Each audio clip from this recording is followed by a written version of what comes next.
There is a moment that changes everything in a person's life. It's not when they get rich, it's not when they get lucky, and it's not even when someone finally believes in them. It is that moment when they realize maybe this is not who I am. Maybe it's just someone I've been practicing being all my life. And that realization, my dears, is very dangerous because once you see it, you can't unsee it. You start looking at your life differently now. The way you speak, the way you think, the way you walk into a room, the way you hesitate, the way you stay quiet even when you have something to say, or the way you shrink yourself in front of other people. And for the very first time, instead of calling it your personality, you identify it as a pattern. And patterns, my dear, can always be changed. Most people never become the version of themselves that they could have been. And why do you think it is? It's not because they're incapable or stupid, or not even that life has been unfair to them and not handed them the right opportunities to do so. They just stay the same because they are attached to a version of themselves that they are so familiar with. And even when that version feels insecure or anxious or even deeply unhappy, they hold on to that version because familiarity feels a lot safer than transformation. And that, my dears, is the real trap. A person can hate their lives from the bottom of their hearts and still protect that identity that created it. Just think about it for a minute. All of us here, we love being with the familiar things around us. We love familiarity, we thrive in familiarity. We always avoid anything that is unfamiliar to us. Sometimes people are not just afraid of failing, they're afraid of becoming a version that they are unfamiliar with. When you change your personality, it's not just about adding confidence, but it is about letting an older version of yours wither and die. And that most people avoid because they do not want to change into someone that they are not familiar with.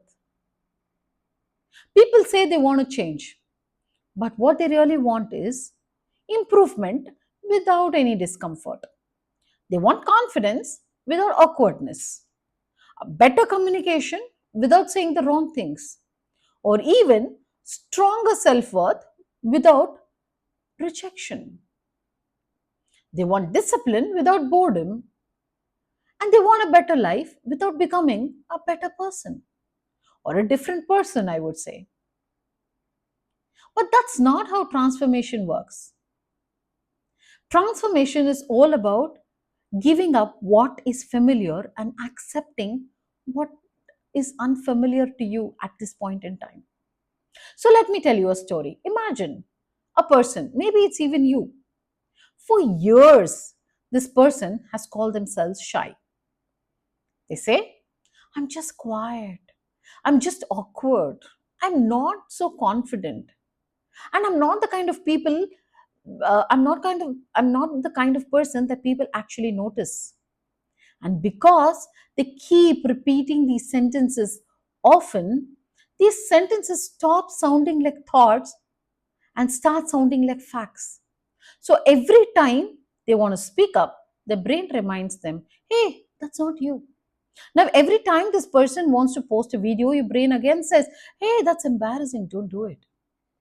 Every time this person wants to introduce themselves confidently, the brain again kicks into action and says, you are not that kind of a person. And slowly, without even realizing it, they begin obeying an identity that they never consciously chose in the very first place. And this is how most of us live. Not by truth, just by repetition. And this is what almost nobody teaches. Confidence is not a personality trait, it is proof. It is proof your brain collects after you have survived something very, very difficult and uncomfortable many times. And that is what confidence is. It's really just evidence. Evidence that you can handle discomfort. Evidence that awkwardness will not kill you. Evidence that rejection is survivable. And evidence that being seen is not the same as feeling unsafe. The reason some people seem naturally confident is not because they were born that way. It is because they built a stack of evidence. They spoke when their voice was shaking. They posted even when they felt judged. They walked into rooms while overthinking everything around them. They embarrassed themselves in front of others. They recovered and they did it all over again. And eventually, their brain adapted. So, what looks like confidence is really getting familiar with discomfort. It's a fun way of saying it, isn't it? So, this is where most of us just get stuck. We consume motivation instead of creating evidence. We watch videos, we read quotes, we journal for 2 days, we get inspired at night, and we promise ourselves we're going to be better tomorrow, a brand new person tomorrow. But when tomorrow comes, we behave exactly in the same way. And why do you think that is? It's because inspiration actually feels like progress to us, but it is not. Action is real progress. Your brain does not change because you had a thought at 1 a.m. in the morning and it was very inspiring. It changes only when your behavior starts sending it new messages. And those messages are we do hard things now, we speak up now, we show up now, we stop hiding now. And when the brain identifies these new messages, your identity also starts changing. It's just not by wishing, but through repetition. And most of us detest transformation because it's so frustrating in the beginning. In the beginning, your mind fights you, and the old identity tries to protect itself. See, if you have spent years being passive, then being assertive feels fake. If you spent years being quiet, then speaking up feels unnatural to you. And if you've spent years doubting yourself, then self respect is definitely very, very uncomfortable to you. And most of us misread this discomfort. We feel or we tell ourselves, hey, this doesn't feel like me. But what if that feeling is actually proof that growth is happening? What if feeling unnatural is a part of becoming natural? Just think about it. Every new identity feels fake in the beginning, but not because it's wrong, because it's unfamiliar to all of us. A child feels awkward at first when they write their name. An athlete looks clumsy before they become skilled, and a confident communicator once sounded nervous. Nobody starts smooth, but people give up too early because they expect transformation to feel empowering from day one. Usually, it does not. Usually, it feels repetitive, embarrassing, slow, and quiet.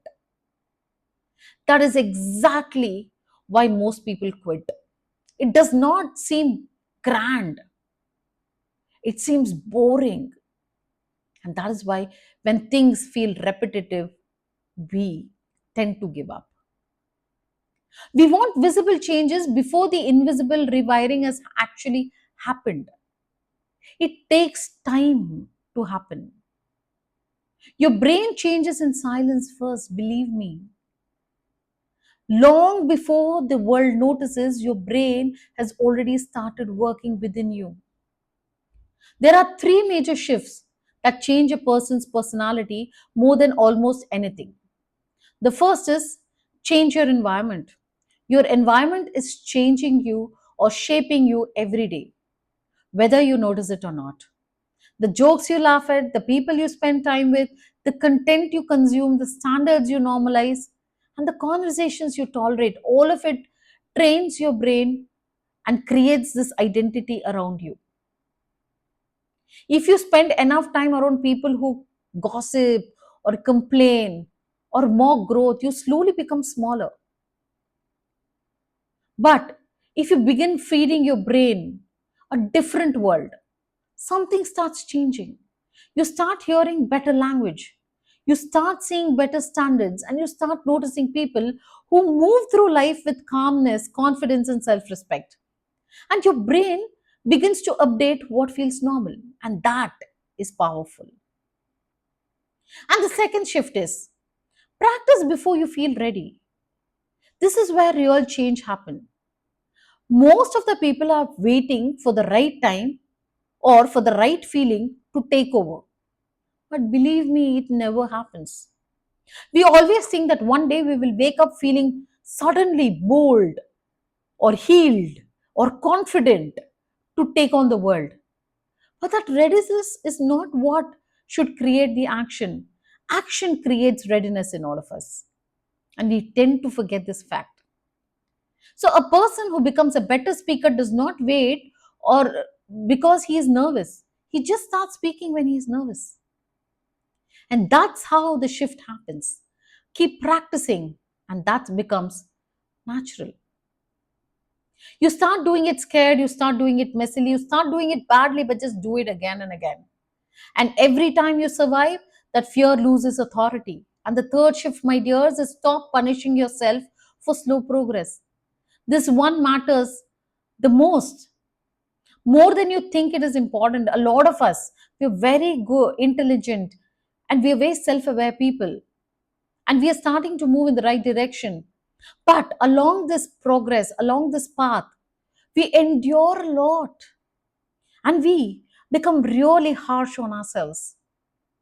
We criticize us. We say, hey, why are you so slow? Why are things not happening? Why are you not feeling better? What is wrong with you?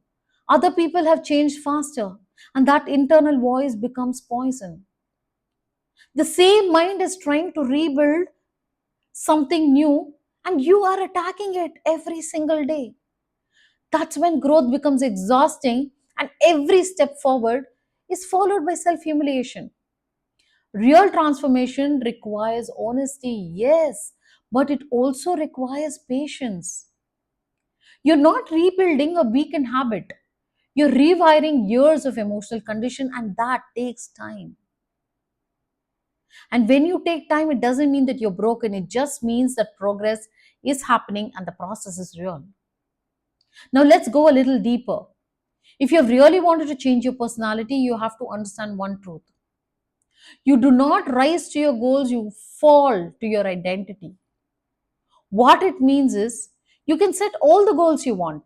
Be more confident, be more disciplined, be more attractive or expressive. But if your internal identity still says, hey, I'm awkward, I'm weak, I'm ugly, I'm forgettable, I'm not good with people, then your behavior will keep returning to match that identity. So maybe not, but maybe this will not happen immediately, but eventually you will go back to that old identity of yours.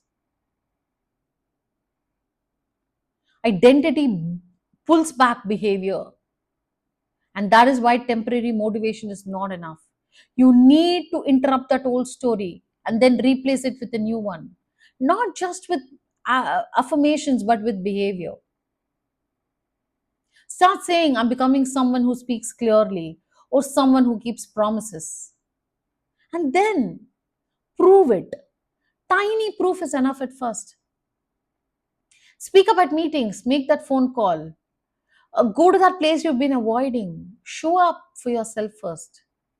And these moments, they might look small from the outside, but they are great internal shifts. And these are called identity votes. Every action casts a vote for the person you're becoming. And if you keep voting the same way long enough, your personality begins to change. And that is why consistency matters more than intensity. Anybody can feel motivated for a day, anyone can reinvent themselves for a weekend. But the real question is, who are you becoming? on ordinary days, on boring days, on days that you feel insecure or lonely. That, my dears, those are the days when progress is invisible. And that is where identity is built. Not in dramatic moments, but in repeated moments. Imagine what happens if you stay committed for a whole year. Not perfect, just committed. 1 year of speaking a little more honestly, 1 year of taking a small social risk, and 1 year of leaving the environment that you are so familiar with. What do you think is going to happen? Before you realize it, all those changes become natural.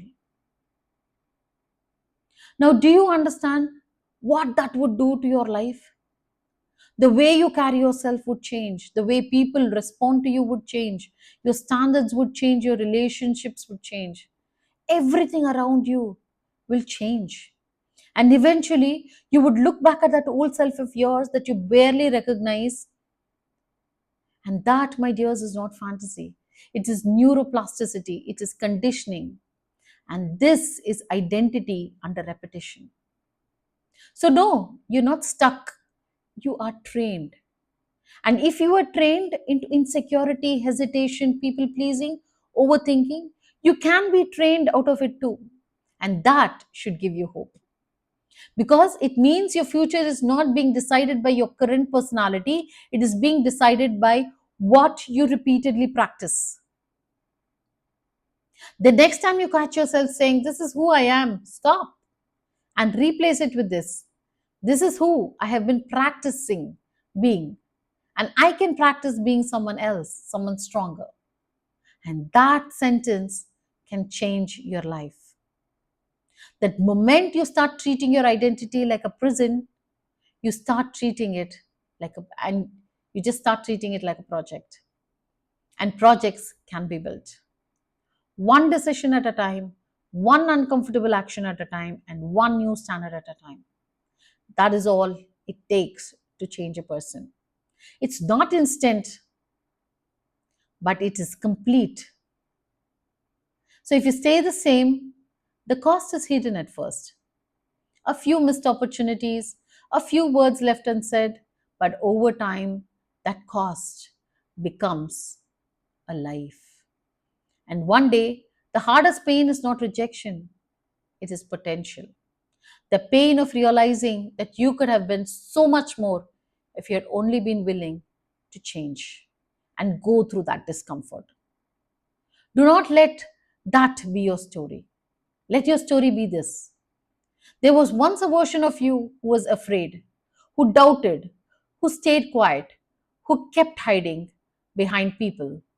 And then one day, they decided to train a different identity. A little by little, their entire life changed.